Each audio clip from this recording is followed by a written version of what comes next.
Yes, in our nursing sheet, on the right side we can see a small chart. Okay, this is very important chart.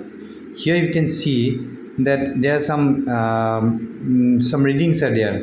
There is some algorithms. We can see the fast hug.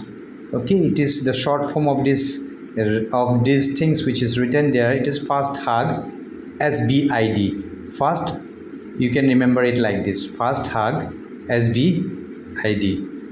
Okay, so initially we start with feeding, then analgesia, then sedation, then thromboprophylaxis, then head and elevations, then ulcer prophylaxis, glycemic control, spontaneous breathing trial, bowel and bladder regimens, indwelling lines and catheter, and de-escalations of antibiotic. Right? So feeding. So how you have given feeding? How many hourly you have given? 200 ml third hourly. If you are giving, you take it. If you are not giving, you can give a cross. Okay, patient is NPO, cross it. Analgesia, patient is getting any painkiller, give it, take it. And if fentanyl, nalbuphine, if not, cross it. Sedation, same. Any sedation, propofol, fentanyl, then if the patient is getting for that, then take it. And otherwise, cross it. Thromboprophylaxis, it is that patient whether is getting DVT stockings or DVT pump or Clexane, heparin for DVT, take it. Otherwise, you have to cross it. Okay. Head and elevation, whether the head end of the bed is elevated or not. If it is elevated, take it. If it is not, you have to cross it.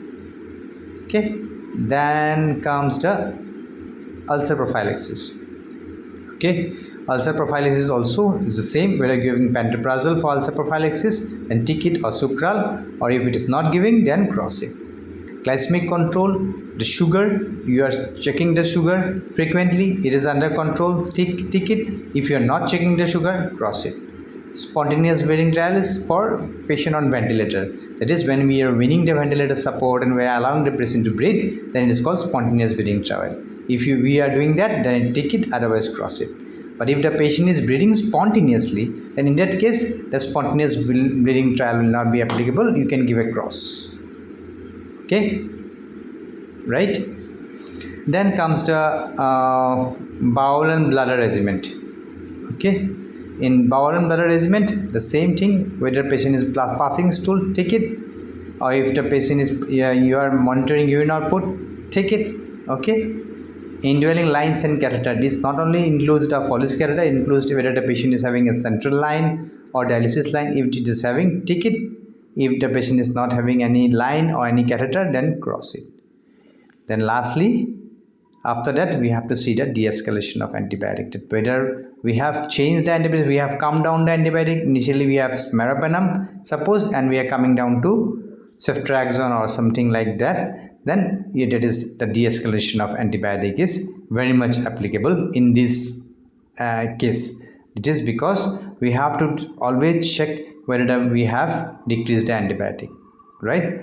So always nicely fill up this chart. It gives a lot of information and it will help you and help everybody in long run in your subsequent